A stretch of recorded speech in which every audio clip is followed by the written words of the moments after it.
Hello friends, હું છું અલ્પા અને ચેનલમાં ફરી એકવાર તમારું બધાનું સ્વાગત છે. ઘણી વખત આપણે એવું થાય છે કે કોઈ વસ્તુ આપણે બનાવતા બચી હોય છે, જેમ કે દાળ છે, આપણે બપોરે બનાવીએ તો વધી હોય છે, તો આપણે 5 વાગ્યાનો નાસ્તામાં સરસ મજાની રેસીપી બનાવી શકીએ છીએ. એના માટે મેં 1 કપ સોજી લીધો છે અને 1 કપ દાળ લીધી છે. જે માપ છે બેવું સેમ જ કટોરી કે કપનું લેવાનું અને અડધો કપ અહીંયા દહીં લીધું છે.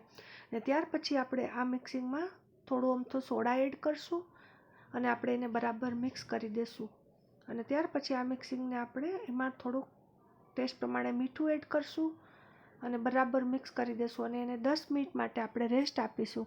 10 મિનિટ પછી તમે જોઈ શકો છો કે આ રીતે બરાબર સૂજી છે એ ફૂલાઈ અને બધું મિક્સિંગ બરાબર એડ થઈ ગયું છે. તો હવે આપણે એમાંથી મસ્ત મજાનો નાસ્તો બનાવીશું.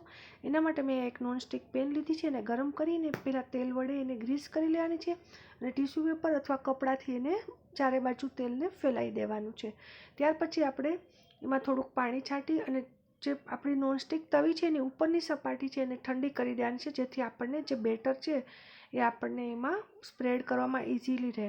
ત્યાર પછી આપણે ગેસને આપણે મીડિયમ ફ્લેમ પર કરી દઈશું અને જે આપણે બેટર બનાવ્યું છે એને આ રીતે એકદમ આસાનીથી ચમચાએથી કે કટોરીએથી આ રીતે આપણે એકદમ સ્મૂથલી સ્પ્રેડ કરીશું અને થોડુંક અમથું તેલ એની આજુબાજુ આપણે આ રીતે સ્પ્રેડ કરીશું. તો તમે જોઈ શકો છો 5 મિનિટ પછી સરસ મજાના ઢોસા અહીંયા તૈયાર છે. આપણે એકદમ આસાનીથી એને ઉથલાવી દેવાના છે, ધીરેથી એકદમ સ્મૂથલી આ કામ થઈ જાય. તમે જોઈ શકો છો કે કોઈ જાતના મસાલા કાંઈ પણ એડ કર્યા વગર સરસ મજાના ક્રિસ્પી ઢોસા તૈયાર છે. તો તમે પણ સાંજની ઇવનિંગને આ રીતે મસ્ત મજાના નાસ્તાથી યાદગાર બનાવી શકો છો.